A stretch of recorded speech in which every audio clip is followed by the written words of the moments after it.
This week was pretty shaky, but it was only 3.5 trading days and we've got really low trading volume. Additionally, Rivian really revved up this week. I closed my Lyft position and I took profits in Carnival Cruise Lines. So let's take a look at my own portfolios, we'll look at Bitcoin, and we'll see where stocks might head from here.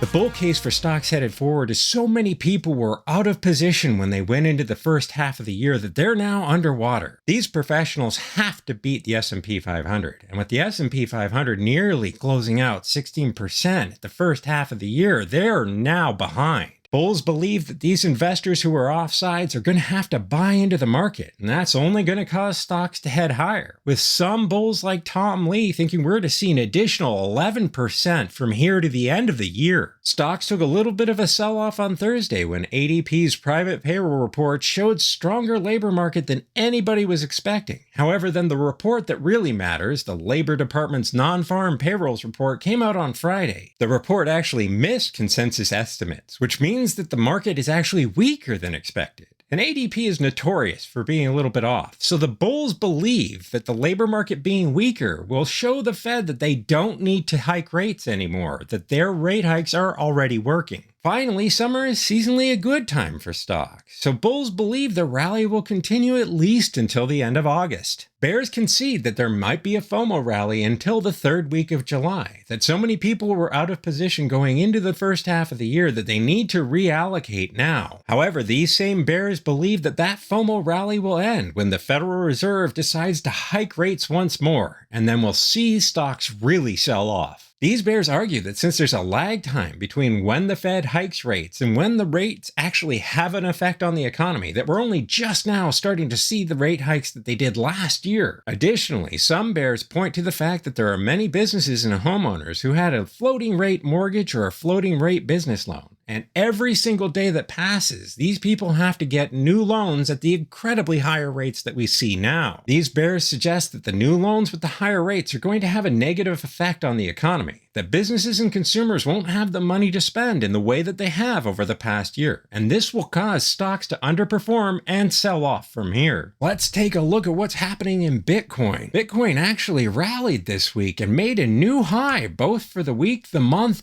and for the year to date. However, as quickly as that high was hit, Bitcoin ended up selling off, dropping a pretty significant 5.26% from that new high. However, that is a higher low than last week's low at $29,432. So now the new weekly low is here at $29,850. You can see that Bitcoin continues to find resistance over this parallel channel that we've been following for weeks now. And even though it's been trying to make a break above it, it just can't turn this resistance into support. The bulls believe that the Bitcoin ETFs on the horizon are bullish and that Bitcoin will continue to rally from here. It's just a matter of consolidation before more buyers come into the space. The Bitcoin bears believe that the economy, both in the macroeconomic concerns but also the global political concerns, are enough that this will push Bitcoin lower. The bears continue to argue that Bitcoin has never existed in a rate tightening environment, and it's only a matter of time before it breaks down below the lows that it's set already. The key low that Bitcoin has to support is this $29,400 level.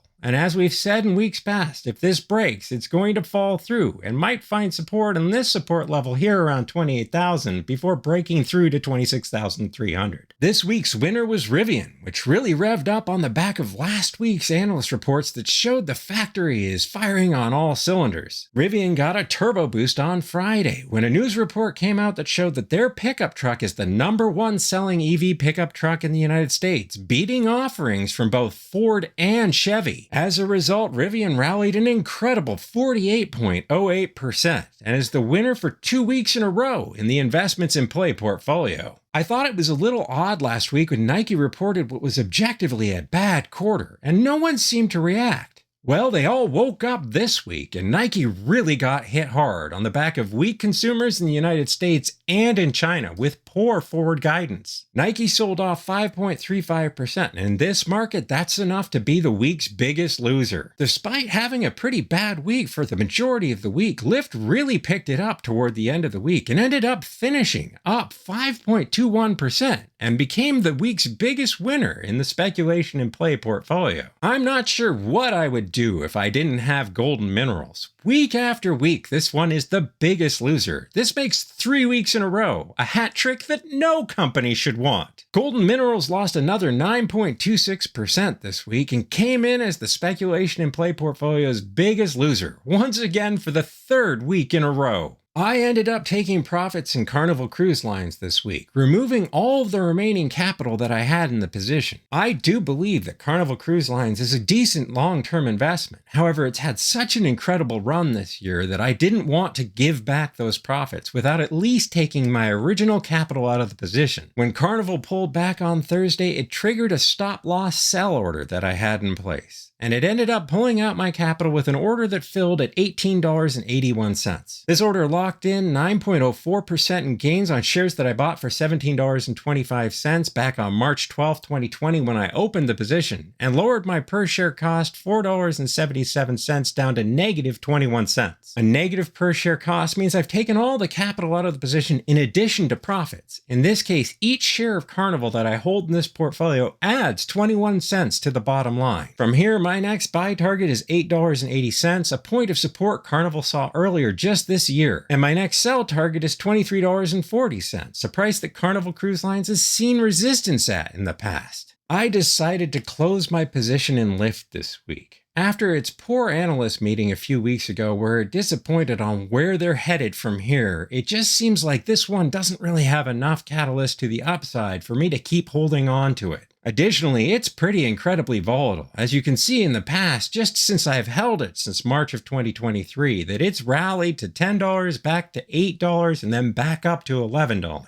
Since the position was profitable and I no longer want to be in it, I decided to use stop-loss limit orders to get myself out if it broke support, which it did on Thursday. My order went through at $9.61, and although this only locked in 6.4% in gains, annualized that's 19.2%, so that's not too bad. Of course, Lyft ended up rallying after I sold it, but that's just what happens sometimes. This one is now out of the portfolio, and I'll use the capital elsewhere as we head into the future. To learn more about long-term investing and to follow along in every move I make in my portfolios, you can do so 100% free from my website, getirk.com. Please hit like and subscribe, and I'll see you in the next video.